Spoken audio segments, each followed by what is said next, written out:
kami ngayon sa isang medical clinic. I think hospital yata to. Para magpa-medical. Pero x-ray lang daw.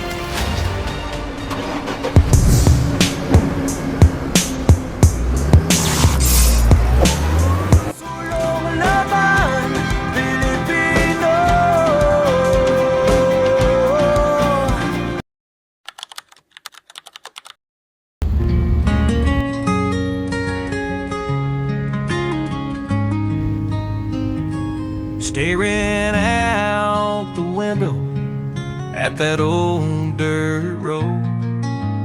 Big old moon just looking down and tell me where my troubles go. Front porch swing or a quiet riverbank. Sounds like a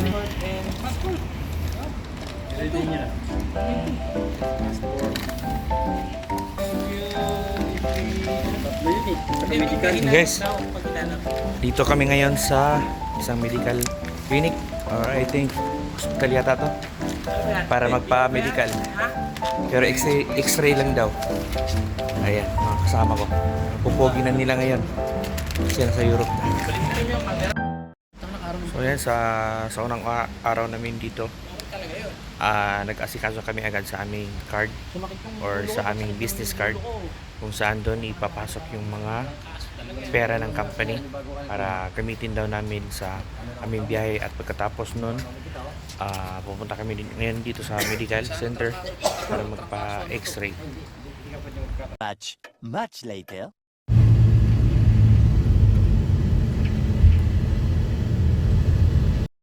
So ayan, pauwi na kami mga panyero, tapos na yung aming medical na x-ray lang. So ayan, huminto muna kami dito saglit.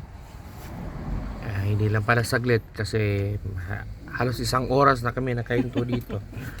Yung driver may binaba kasi may importanteng documents daw. Pero time check, it's already 1 o'clock here sa Latvia. So ayan, yung mga kasama ko dito medyo nag-aalala, no? Sa kanilang tiyan, no? Gutom na raw. Baka yung importanteng dokumento na yun, yung pagkain, siguro muna. Kumain siguro muna yun. Kumain. Iniwan kami dito, pero okay lang din. Kasi, kaya pa naman. Hindi nga okay. Ano?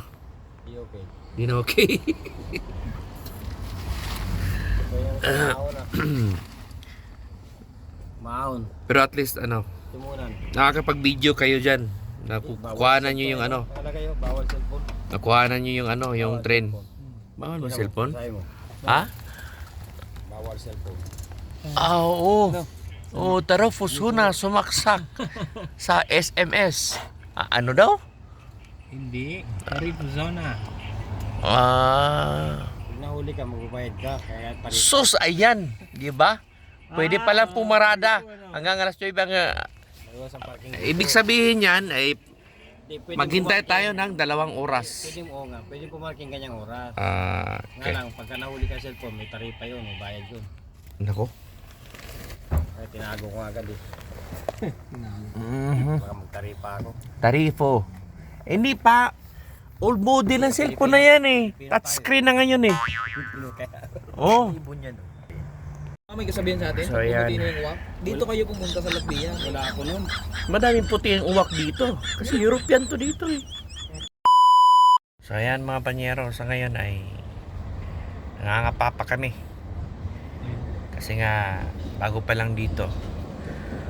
So ayun, kung ano yung pakiramdam ko nung unang apak ko sa Saudi, yun din yung naramdaman ko ngayon. Medyo konting excitement na may konting kaba. Maganda ka ng bote. Hindi mo kaya mo. So, ayan. Gusto mo likod. Pero overall mga panyero, napakaganda ng lugar nila dito. Yung klima nila ay malamig. So sabi naman ng kabayan natin na nandito, pagka winter daw, pagka nag-snow, yun daw yung pinaka-worst daw Maganda pa dito. yung kahapon, no? Yung panahon kahapon. Sobrang lamig daw dito. So ngayon, nasa summer pa daw ngayon. Pero tignan nyo naman yung mga kasama natin. Jacket na. Pati yung mga tao, mga lokal dito yan, naka-jacket halos. Isa. Masarap ang tulog niya, parang kinakatay na elepante. Ayan. Ayan. Basta naka-jacket sila lahat dito. Oh. Ako lang yung nakasloob na nag-t-shirt lang muna, pero nalamig na ako, panyero. Oh, nalamig na ako, panyero. Mamaya pagdating ko doon sa garahe namin, magpahid na ako ng efficacent oil. Oy, shout out efficacent oil, bayaran nyo ako ha. Pinopromote ko kayo dito pa sa Europe. Much later. So ayan, pauwi na kami mga panyero. Nandiyan na, nandito na rin yung ating driver. At saka kung sa mga nagtatanong kung ano yung agency namin, ito nga parang agency namin. Yan, Stevie DGL, Human Link.